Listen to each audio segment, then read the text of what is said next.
Hi, welcome to my video. This is a little demonstration of the animation editor I've been working on. It's based off the game engine I've made, which you can check out in some of my other videos. Anyway, let's check this out. So over here, you can see the bones, the different parts of my little character over here, Bert. We got some different parts of him. We got his head, just called Bert, and both his legs, which are in the same place. That's why you can only see one of them. Notice they highlight when you select them. And again, you can only see Bert leg number 2 because Bert leg number 1 is inside Bert leg number 2. Anyway, let's go over here. This is where we can stick keyframes, some key poses that occur during our animation. You'll see what I mean. So let's set the translation of Bert's leg to 0.5, 0.5, and 0.0 for the X, Y, Z values.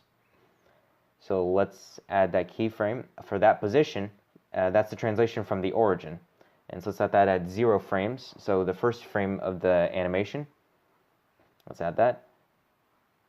The 30th frame and the 60th frame, because this animation is 60 frames long and runs at 60 frames per second, so it's about 1 second long.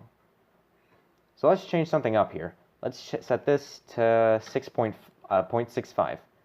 Let's set that keyframe at the 30th frame. So you can see the leg is moving. It's moving. It's a little jittery, but it's moving. So let's go into the leg number 2. Let's do the same thing, but on the opposite side of the x-axis. So let's do that for all 3 keyframes. And you can have keyframes like outside of 0, 30, and 60. I was just using those for sake of demonstration. You can see on the right, we're adding the keyframes. So this time, let's set the rotation of Bert leg number 2. So at first, the angle along the x-axis is going to be negative 0.5 radians. So let's set that. You can see his leg is rotating. Let's do the same thing again at the end of the animation, so it's consistent with that. And right in the middle, it's going to be on the other angle. It's going to be positive 0.5 radians. So you can see it's got some leg motion. He's dancing. He's having fun. So lastly, the other thing we can animate is the scale, how big it is. So for 0, 30, and 60, for now, we're just going to make it 1, 1, 1, X, Y, Z, so that it's just the default size that you see right now. So no changes yet. So let's just add these keyframes, 30 and 60. Great. So now let's go to the 30th frame and change this to, let's say, 0.7. All right. So problem with this animation, looks great, except it's really sudden and it's not very smooth, is it? And we make really high quality games, so we're gonna want to make it look smooth. So let's do what's called baking. So we're done animating, so we're gonna click this button, and we're basically gonna add more keyframes that smooth out all the poses in between.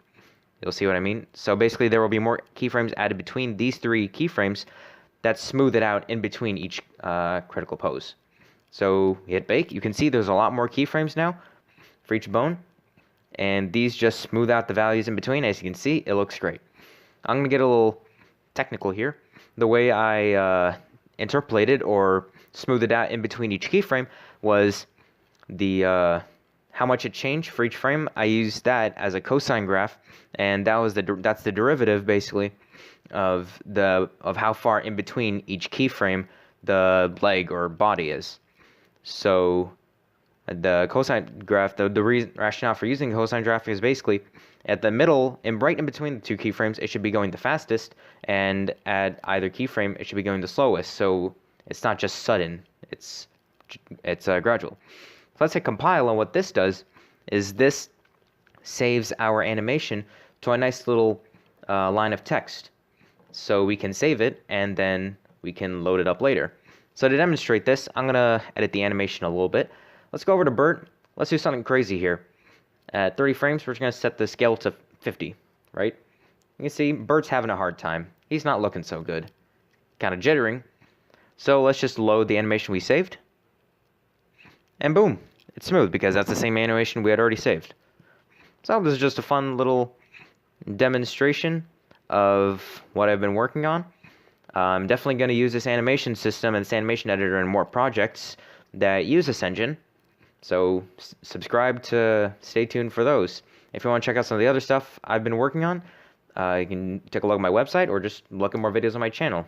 Link to my website will be in the description, where you can see all the stuff I've done, all the stuff I've chosen to publish all at once. So yeah, thanks for checking out my video, and have a great day.